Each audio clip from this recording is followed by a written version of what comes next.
สวัสดีครับท่านผู้ชมตอนนี้เราอยู่กันที่เขาสามมุกจูฮูมาทักทายเพื่อนๆที่นี่กันเดี๋ยวพี่คิวเอาใหม่ครับเอาใหม่เดี๋ยวไอ้หมึกเองมาคุยกันหน่อยเด้เองต้องดูบทด้วยเด้ดูสคริปต์ด้วยอย่าเล่นมั่วๆอย่างนี้มันอันตรายเด็กๆดูเยอะนะเข้าใจ understand โอเคให้ถึงกับต้องหาค่าตัวกันเลยนะเพื่อเป็นการไม่เสียเวลาเราไปเริ่มต้นกันเลยในการเดินทางผมอาจจะไม่เหมือนคนอื่นเท่าไหร่เพราะว่าผมจะต้องรอบไปตามหาดไปเรื่อยๆครับแบบนี้ครับเด็กๆมันเป็นเส้นทางที่อาจจะอ้อมนิดหน่อยแต่ผมว่าแฮปปี้สุดๆกับเส้นทางสายนี้ครับ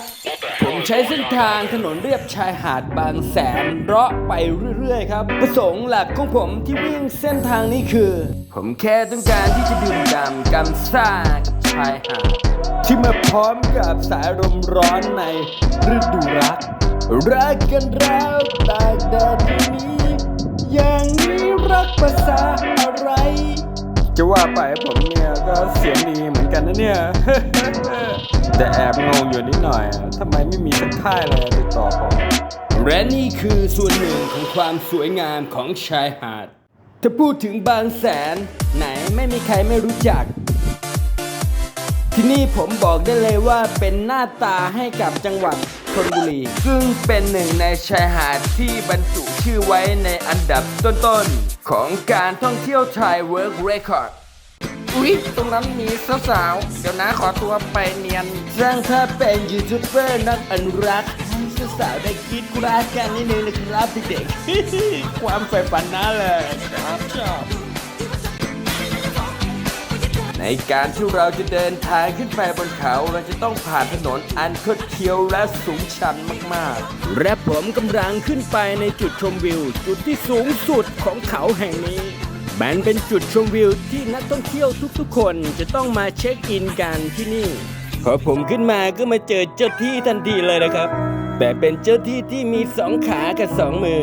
และผมมีความจำเป็นที่จะต้องเจรจากับหัวหน้าเจ้าที่แห่งนี้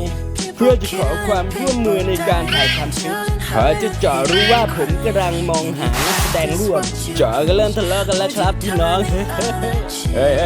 ใจเย็นเดี๋ยวทุกคนจะได้แคสติ้งกันทุกคนล่ะครับและขอแนะนำตัวนี้ไอ้หมึกยากุซ่ามันจะง่าบผมหลายครั้งนะครับแต่ผมโชคดีที่มีสาริกาลิ้นทอง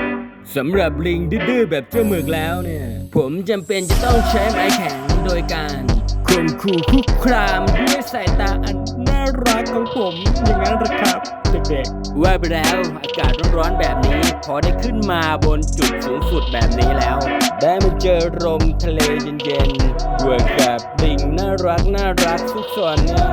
มันรู้สึกเฟนจริงๆเลยครับจบจากตรงนี้เราก็จะลงไปดูข้างล่างกันบ้างครับมีอะไรสวยงามอีกมากมายและตรงนี้คือ The Sea Side Walkway เป็นการเนรมิตอุโมงค์ทางเดินที่สร้างจากตัวหนังสือขนาดใหญ่หรือจะเรียกเขาสามมุก Walkway แบบฝรั่งก็ได้นะครับเด็กๆเป็นจุดถ่ายรูปที่ทุกคนพลาดไม่ได้เด็ดขาดณจุดเช็คอินแห่งนี้บอกเลยว่าสวยงามอลังการงานสร้างสุดๆสำหรับผมแต่เสียดายวันนี้อากาศร้อนไปนิดนึงนะครับโชคดีหน่อยที่นี่ยังพอมีรถไอติมเนี่ยแวะเข้ามาบ้างไม่งั้นผมไม่รู้จะไปหาน้ำไหนกินแล้ว นะผมขอไอติมมะพร้าวใส่ลูกชิดด้วยนะครับไม่ไหวจริงๆร้อนมากๆเลยไอติมเขาสามมุกนี้มันช่างอร่อยหวานหอมมันจริงๆเลยนะครับเด็กๆมันช่างชื่นใจจริงๆกับอากาศร้อนๆแบบนี้ไอติมมะพร้าวสักถ้วยหนึ่งเนี่ยสุดยอดมากๆ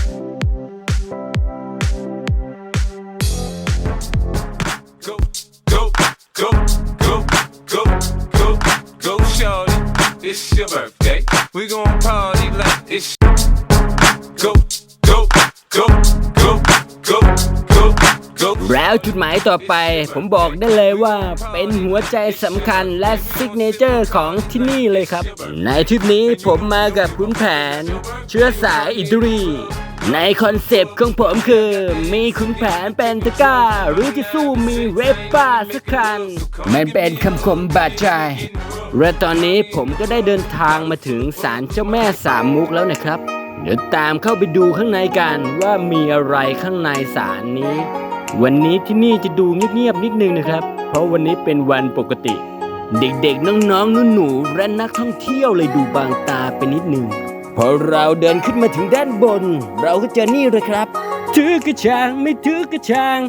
หวยมันไม่เคยทำให้ใครจนไอ้พวกที่จนนะมันจนกันอยู่แล้ว ที่นี่ดีอย่างเวลามีนักท่องเที่ยวเข้ามาใหม่ ที่มาสักการะสิ่งศักดิ์สิทธิ์ที่นี่ครั้งแรก จะมีบริกรคอยแนะนำว่าเจ้าองค์นี้ต้องธูปกี่ดอกและเทียนกี่ดอกพอไหว้องค์นี้เสร็จต้องเดินถอยหลังแล้วหันมาไหว้อีกองค์ ตรงนั้นไม่เท่าไหร่ ผมเน้นตรงนี้ครับซิมซีผมชอบเบอร์25ว่ากันว่าจะโชคดีมีคนรักสมัครสมานว่าอย่างนั้นนะณศาลแห่งนี้มันดูมีความขลังมากๆครับมีคนถูกหวยรวยเบอร์จากที่นี่ก็มากโขหลังจากสักการะสิ่งศักดิ์สิทธิ์เสร็จแล้วผมก็คงต้องเตรียมตัวกลับบ้านครับผมเอาไว้คลิปต่อไปผมจะพาไปอีกสถานที่หนึ่งที่รับรองว่าว้าวและอันซีนมากๆแล้วเจอกันใหม่ในคลิปต่อไปนะครับ